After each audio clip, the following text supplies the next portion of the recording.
তো মুক্তা চাষ অনেকেই করেছেন এবং অনেকে করতে চাচ্ছেন। এখন মুক্তা জিনিসটা কি সেটা অনেকেই জানেন, আবার অনেকেই জানেন না। যারা নতুন আছেন তাদের জন্য বলছি, ঝিনুকের শরীরে যখন কোনো কিছু আটকে যায় তখন ঝিনুকের সেই মাংসল অংশে ব্যথা শুরু হয়। তখন সে একটা লেকার বা একটা লালা জাতীয় পদার্থ নিঃসরণ করে, যেটা জমে জমে মুক্তা তৈরি হয়। এই লালাটা হয় ক্যালসিয়াম কার্বনেট এর। আর প্রাকৃতিকভাবে ঝিনুক তার খোলসের গায়ে এই প্রলেপটা দেয়।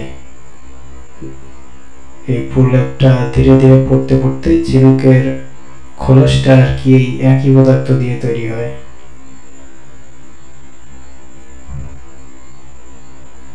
এখন ঝিনুক অনেক ধরনেরই আছে। তাদের মধ্যে কালী ঝিনুক, সোনা ঝিনুক সাধারণত পশ্চিমবঙ্গ এবং বাংলাদেশে এই দুই ক্যাটাগরির ঝিনুকে বেশি পরিমাণে মুক্তা চাষ করা হয়। তো এদের মধ্যে সোনা ঝিনুক এর ভালো কোয়ালিটির মুক্তা তৈরি হয়। এই ভিডিওতে যে ঝিনুকটা দেখতে পাচ্ছেন এটা হচ্ছে কালী ঝিনুক। আমি এই ঝিনুকগুলোকে অপারেশন করেছিলাম 2 মাস আগে। এখন এদের শারীরিক পরীক্ষা চলছে, এদের শরীরে কোনো প্যারাসাইট বাসা বাঁধেছে কিনা বা কোনো রোগ এর লক্ষণ আছে কিনা সেটা। এখন যেটা বলতে চাচ্ছিলাম আর কি, মুক্তা চাষের জন্য ট্রেনিং নেওয়াটা খুব বেশি জরুরি। 2 নম্বর হচ্ছে কম করে 2 থেকে 3 বছর মুক্তা চাষের উপর গবেষণা করা উচিত। তা না হলে কেউ সফলভাবে মুক্তা চাষ ভালোভাবে করতে পারে না।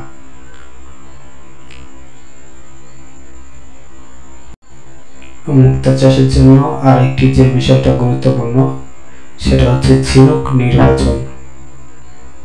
আপনি যে জায়গা থেকে ঝিনুক সংগ্রহ করবেন, সেই পুকুর হোক, ডোবা, নদী, খাল, বিল, নালা যাই হোক না কেন, সেই জায়গাটা যেন থাকে ঝকঝকে চকচকে পরিষ্কার। আপনি যদি মেইনল্যান্ডের বাসিন্দা হন তবে অবশ্যই বালি এবং পাথরের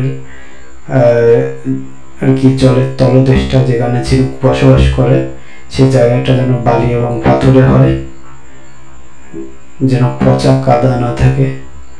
আর আপনি যদি বদ্বীপ অঞ্চলের বাসিন্দা হন তবে পুকুরের তলদেশে অবশ্যই বালি অথবা সাদা রঙের কাদা থাকা আবশ্যক।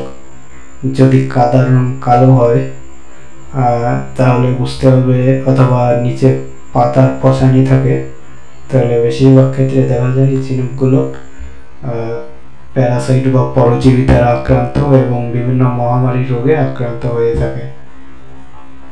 এসব ঝিনুকের মুক্তা চাষ না করাই ভালো, কারণ আপনি অপারেশন করার মাত্র 2 মাসের মধ্যে আপনার 90% ঝিনুক সাফ সাফাই হয়ে যেতে পারে, যেটা আমার সঙ্গে ঘটেছে গত 2 বছর আগে।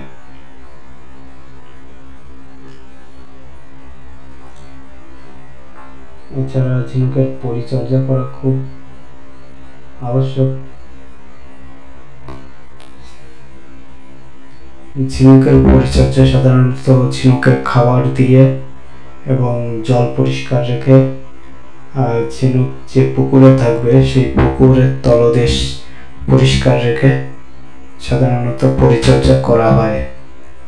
এছাড়াও ঝিনুক যে নেটের মধ্যে থাকে, ঝিনুকের মল, এছাড়া জলের যে ঘোলা অংশ বা যেটাকে বলে কাদার স্তর, সেটা জলের ঘোলার মাধ্যমে এসে ঝিনুকের নেটের গায়ে বসে যায়, সেগুলোকে পরিষ্কার করা, এভাবে ঝিনুকের পরিচর্যা করতে হয়। এছাড়াও প্রাকৃতিক খাবার বা তাজা খাবার খাওয়ানো ঝিনুককে। এইসব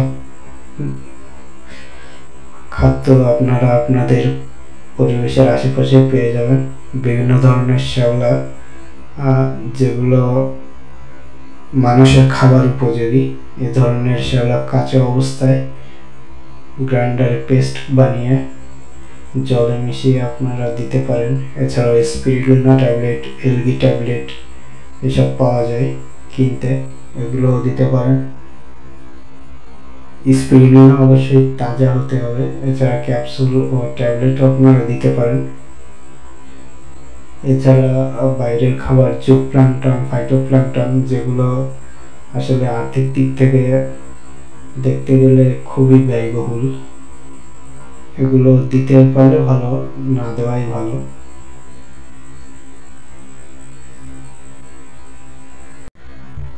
এইসব খাদ্য খাবার আপনারা ঝিনুককে খাওয়াতে পারেন।